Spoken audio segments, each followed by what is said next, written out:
So whether you get married as a virgin or non-virgin, whether you marry as a Christian or non-Christian, the principle of sex is in marriage is the same for everyone. Rather, the principle for having a successful married life, a successful sexual married life, is the same for everyone. Because, like, don't we all just want happiness and satisfaction in the other room? Or anyway, you decide to do it in your house. Don't you just want satisfaction? Do you get? Anyways, and I really hope you take away something from this, dear loved and cherished one. And welcome to another Stay How I'm with. Look, talk how I'm supposed to talk. Anyways, marriage counseling classes. Yes, I don't know what's really taught in a lot of marriage counseling classes, but in my marriage counseling class, he didn't go deep or go in depth about it, but we talked about like basic things and things we need to know for having sex or during sex. But there are other things I discovered, and other things the Holy Spirit revealed to me after we got married that I'm like, I need to share with people. Well, I've been sharing with people individually, like friends of mine or people that talk to me or people that come, I share with them. Sometimes I just feel like God has given me the grace for this whole good sex life in marriage. And I really love sharing with people. I really love it because sex is good. Sex is really good. It's one of the best things God gives to us. It's actually a gift. Do you know that sex is a gift? It is a gift. If you do not know this now. Sex is a gift that God has given to us to enjoy in marriage and to enjoy the intimacy of love. Like it's a gift, guys. It is. So I just feel that God has given me the grace to share and help people. I know there are a lot of Christians struggling out there in their marriage. A lot of Christians are struggling to understand how to enjoy sex in their marriage, to understand what to do. Some of them are frustrated, they're tired, or maybe just one person is enjoying it, the other person is not. And that's not how God designed it to be. That's not how God wants us. That's not how God would want us to enjoy it. Like, both parties need to enjoy it. Both parties have to enjoy it. That's the beauty in it. That's the sweet part of it, you know? Everybody enjoy this thing called sex. Anyways, so for those that just get married, I would recommend, advise, please don't necessarily have sex on your wedding night. It's not a must, especially for the virgins. Someone like me, it took 6 months. Yes, almost 6 months for me to get this virgin, and it was a process. To be honest, every single time I look back, I'm like, thank you, Jesus, for what happened during this period, even though it wasn't the right way because it was outside marriage. But I know with my husband, but I would say that it helped me to tell other people about it, like, because so many girls have terrible experiences when they were this virgin. They have really terrible experiences. I didn't have. I don't think maybe I've had terrible sex, but I don't think I've had like terrible sex experiences that would make me scar sex and say, no, never doing this for the rest of my life, never trying this. No, it's sweet. Everybody should get to enjoy this thing. Anyways, so take time. The first thing I said was understanding our bodies. So like the guys should, as a guy, as an individual, know your body, know what you like, look at your body from head to toe, know everywhere you have a birthmark, just discover your body by yourself as a human being. Do that for your own good. Do it. Then when you now get married, it now makes it easier. So now you've understood your body. You know every part of your body. You know all your male organs. You know you've understood it and all of that stuff. And then now you're married. What are you supposed to do on the night of your wedding? They say, they tell you that the right thing to do is to probably have sex. I know some cultures or some traditions, they will tell the husband and wife to come and sleep in a particular room. so that they can consummate the wedding, or they can consummate, so that they can have sex that night and then get it done with. But it's not always the case, because for girls that are virgins, they need to get comfortable with this thing, because for most people in their, the background they are coming from, their home, they've talked about all sorts of things, like they've even scarred them. If a guy should touch you, you get pregnant. If a guy should kiss you, you get pregnant. If a guy anything, they've scarred their whole destiny. So now, after the scarring orientation, maybe up until they were 21, then they're now in your face, get married.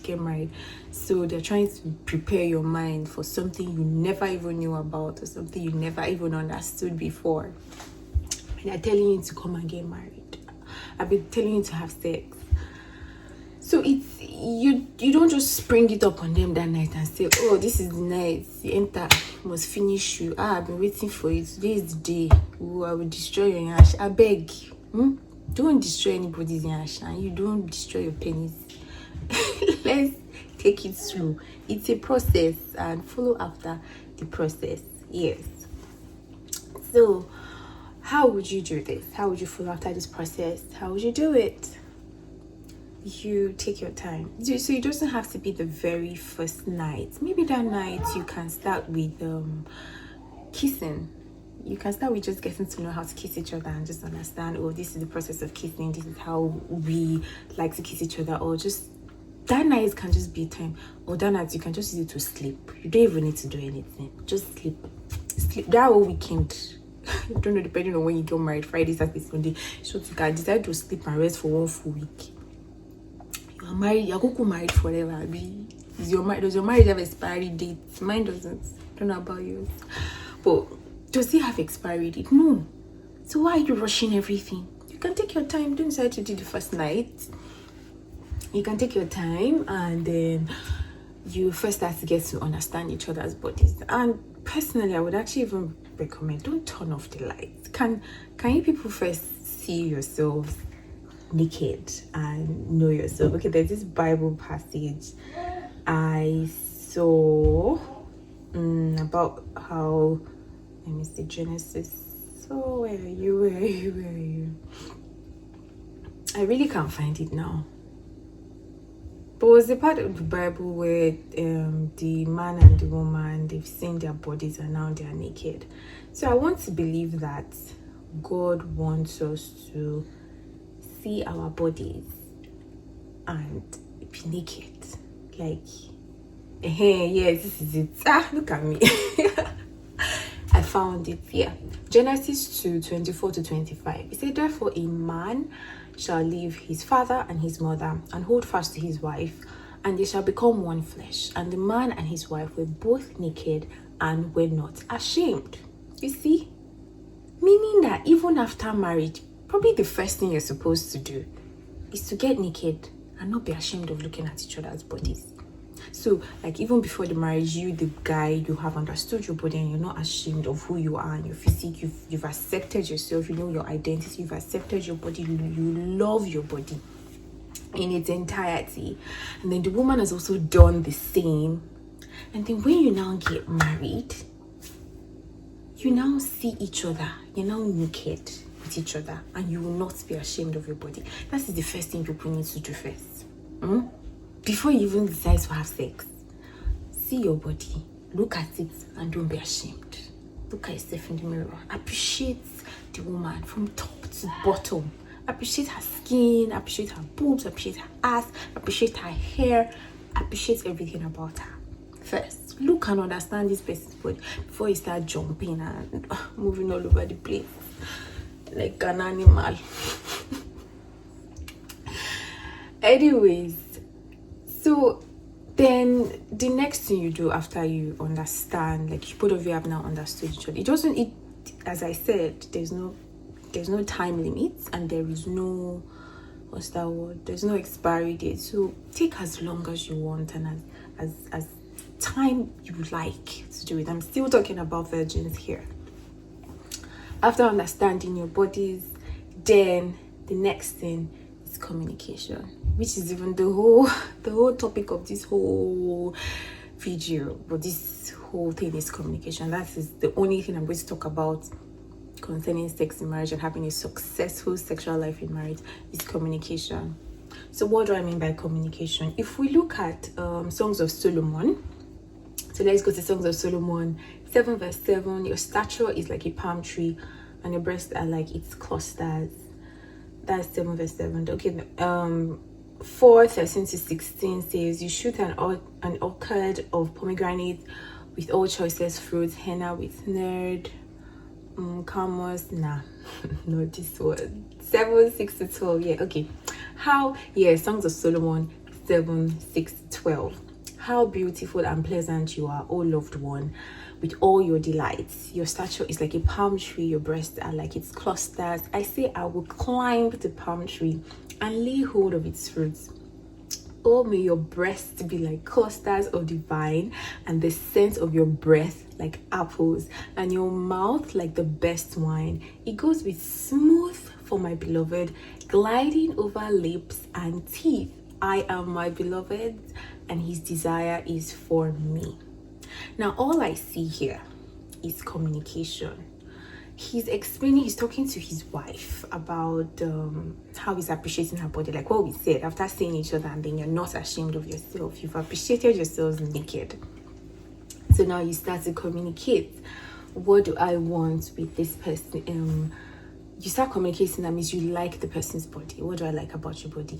Now we need to affirm these things to what now? Avoid insecurities, because love, I know part of some people's love language is words of affirmation, but with this thing called sex, you need to actually talk about it. You need to let the person know, oh, I love your smile, I love your eyes are so beautiful, I love your cheeks, I love your skin is it's glowing, it's amazing. You can talk about how you love the person's boobs. I love the shape of your chest. You can talk. You see, Solomon, the man of he had 300 wives and 700 concubines, 700 wives and 300 concubines. I know he had a lot of women. Whether I mix the numbers right or wrong, I'm sure you know what it is. So he had a lot of women, and this is someone that must have explained. He's explaining it also. So talk, communicate, talk to this person about the person's body. And then what did he say? He said, I will climb the palm tree and lay hold of its fruits. So it's even for someone who has even never had sex before, Solomon has taught you what to do. Mount, missionary position. Even if there is no other style he has teaching anybody, he has taught you missionary position where you will climb on top of the woman. If you don't know what to do, he said lay hold of its fruits. Say the breasts are like its clusters, palm tree fruit. He has already the fruit, grab the breast. Yes, if you don't know anything at all, so look, go and read Songs of Solomon. It's the proverb. The guy is poetic. And he knows these things in and out. And you study it and use it to learn and understand what you do to your wife or to the husband. But apart from just learning from maybe Solomon's experience, for someone who has probably never done it before, I would say I'm talking about now because okay, Songs of Solomon 1 to 17 also talks about kissing. Let him kiss me with the kisses of his mouth, for your love is better than wine, your anointing oils are fragrance, your name is oil poured out, therefore virgins love me. So now I was talking about kissing. So you start with kissing. So if you've never, maybe you guys have, your wedding is the day you first kissed each other, but I've never kissed in your entire life before. Start with kissing. Don't have sex, don't even try it. Start with kissing. Now understand and explore all the aspects of kissing. Now kissing is you putting your mouth in another person's mouth and doing it in a certain type of way. It's not me that will teach you and demonstrate in this video, but by the grace of God, you must have seen it one way or another in one of those sexual videos that you're supposed to watch to learn how to kiss. Even though some churches kick against it, like learning how to kiss from watching videos, but personally I don't know how is somebody supposed to learn if they don't see another person do it, or if they don't watch someone else do it. I don't know, because these are not things they teach in the church, and then they expect you to know how to kiss.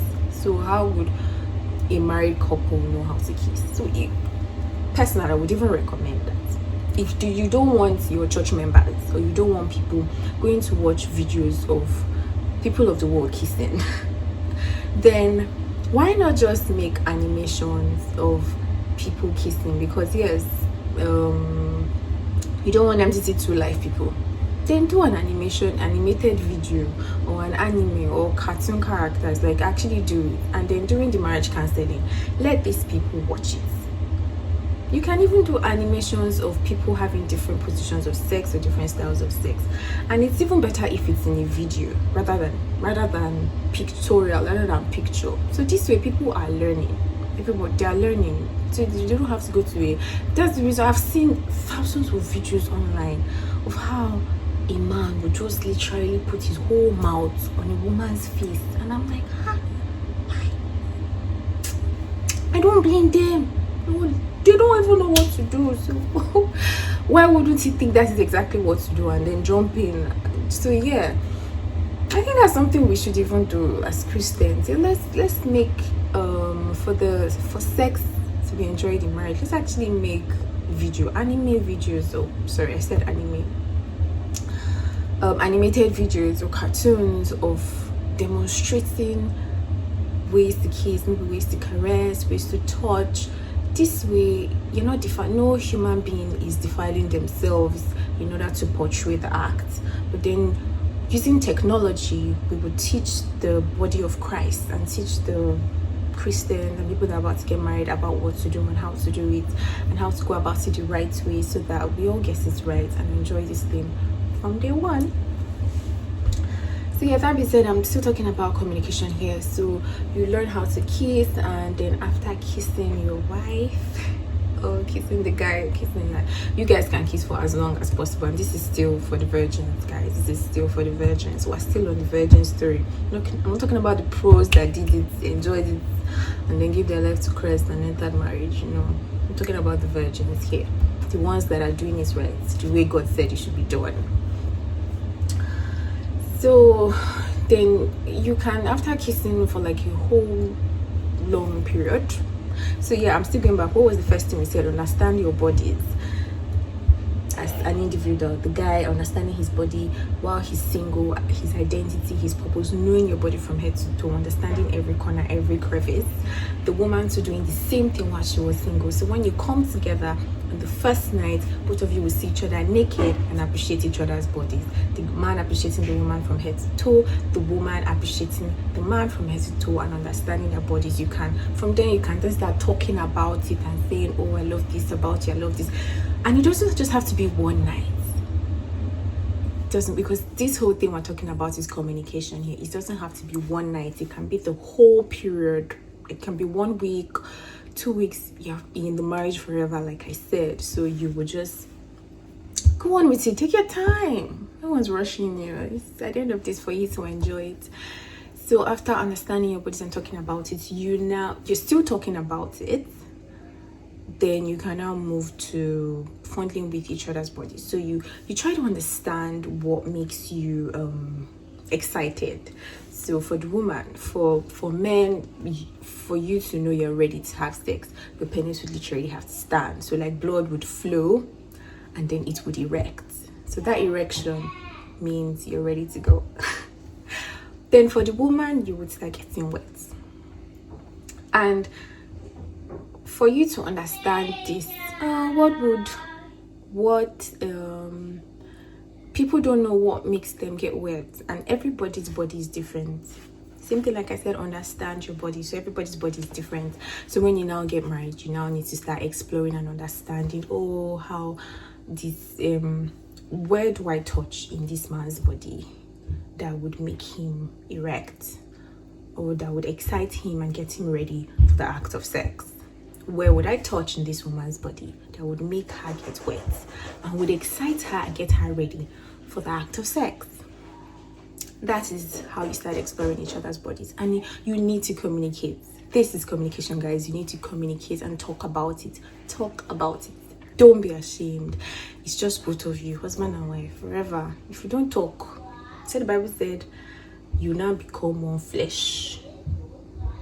The two become one flesh.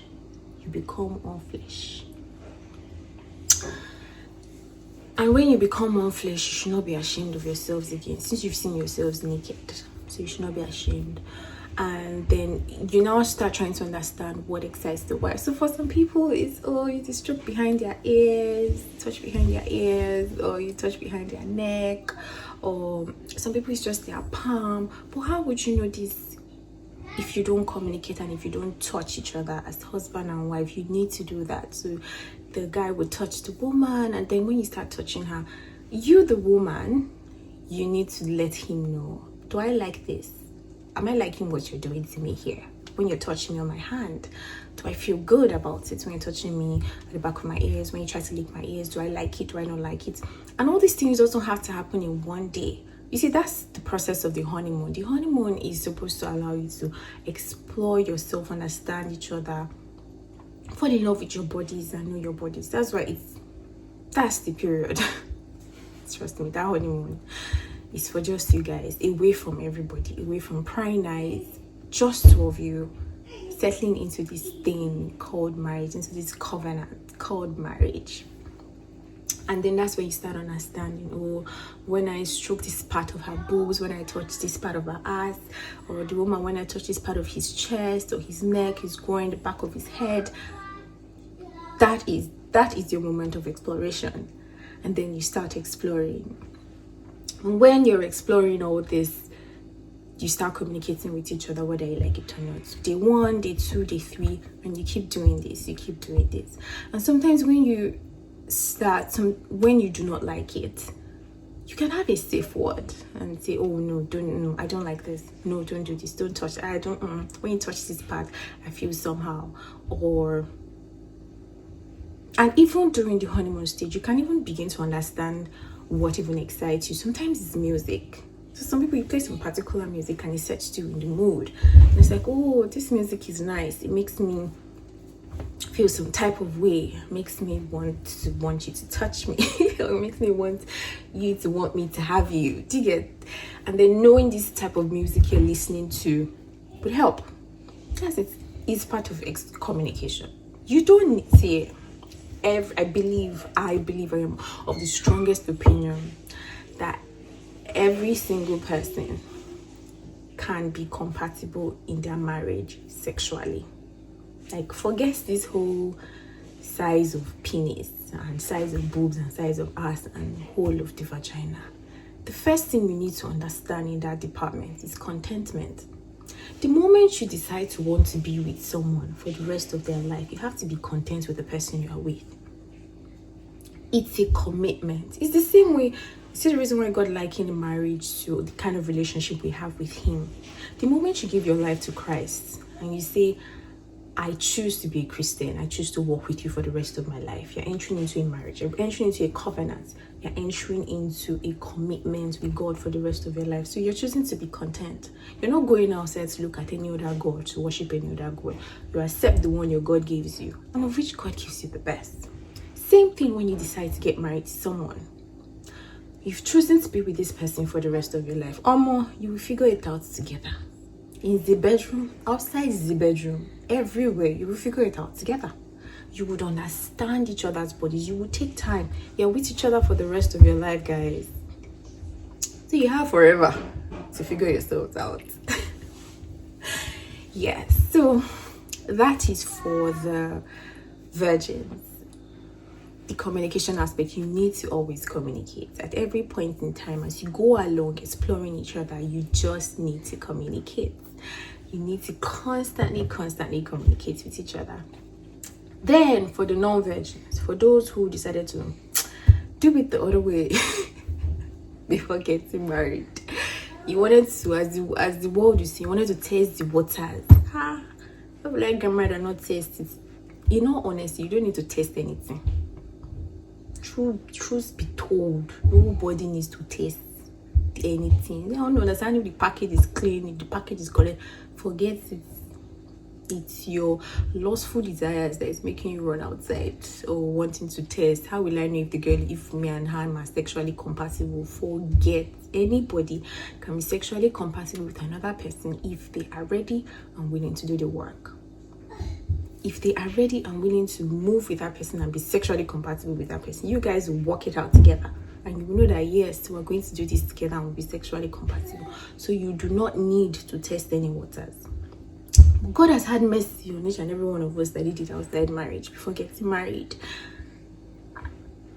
So for those that say, oh, I want to test the waters, and they decided to explore all the sizes of penises and all the sizes of vaginas outside marriage, and then along the way, maybe before they gave their life to Christ or before they knew God, and then along the way they found God and they knew God and realized, oh, I'm doing it wrong, because for every single time they slept with someone outside marriage, it was a disaster for them emotionally.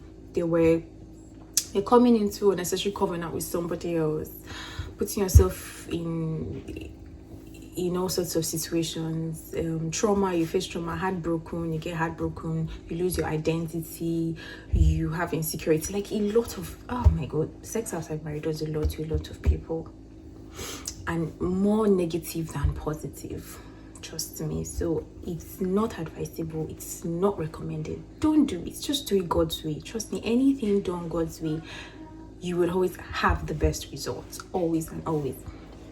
So now for those that have done it outside marriage and now you're getting married, and maybe you now meet your partner and say, okay, we're not going to have sex during our dating period, we're just going to start having sex when we get married. Same thing goes for you.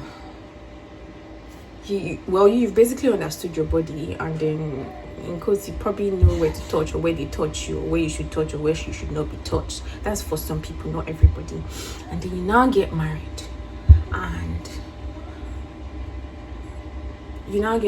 and you're quite angry.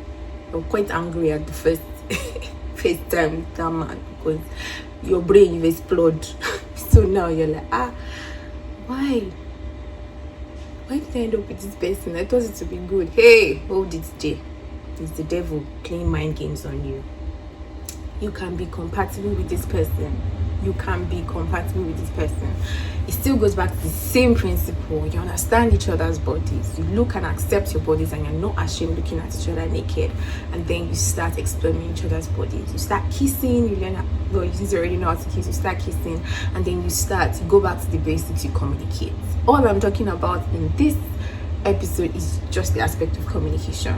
There's so many aspects to it, but I'm just talking basically on communication. Then you go back to communicating. What made you feel that the person you had sex with some time ago and took you around all the styles was the best for you? No, the man you said that God told you in his heart that you should marry, the woman you said that God told you that you should marry, that one will be compatible for you. Trust me. And then you communicate and start talking about how you communicate and start exploring each other's bodies. Oh, I don't like it this way, I like it this way. This is how I want it. This is how I want it to be done. This is where I want you to touch me. And even with the fact that maybe you've had sex outside marriage before you even got married, it doesn't take away the fact that you don't actually have to have sex on your wedding night. You're starting afresh and new with somebody else. All things are passed away. All things have become new. Now this is your new, and this is your now and forever. You can as well enjoy it. Maybe all this while you've been having sex. Now you're actually going to be making love. Okay, let's explain what love is. For those who might have forgotten or you don't know, because even with this sex thing, the whole aspect of love comes into it. You actually need to know what love is for you to even be able to have sex, which goes back to the whole communication thing. So looking at 1 Corinthians 13, 4-8, it says, love is patient, love is kind, it does not envy, it does not boast, it is not proud. Love is patient. I will take it back to you knowing that you have to be patient with your spouse. You have to be patient with the person you're having sex with, whether it's your first time as a virgin or it is you've had sex before marriage, you give your life to Christ. God has mercy on you, you waited, you were celibate, and then you got married. That's also another aspect. But you still need to be patient with this person. Patience in them coming to meet you where you are, because some people are faster than others in that whole sex thing. Then patience in understanding them. So people have higher libidos than others. Patience in knowing what ticks them off. Patience in understanding what makes them calm. Patience in understanding what makes them get ready for sex, yes, or what triggers their body, how to get them horny. You have to be patient. And what is it? Love is patient. So in making love, you are being patient. Then you have to be kind to this person, kind to their bodies. You don't rush, you don't gaga, you don't you have to be kind to this person. Be kind to their bodies. Be kind, please. You're not envy, you're not jealous, you're not insecure. So quite a number of men or women, you're marrying a very, very fine man or very handsome guy and a very beautiful girl, and then you're just envious or jealous if they go out and that person tries to hug them, and then all of a sudden you're just being unnecessarily insecure. That is not love.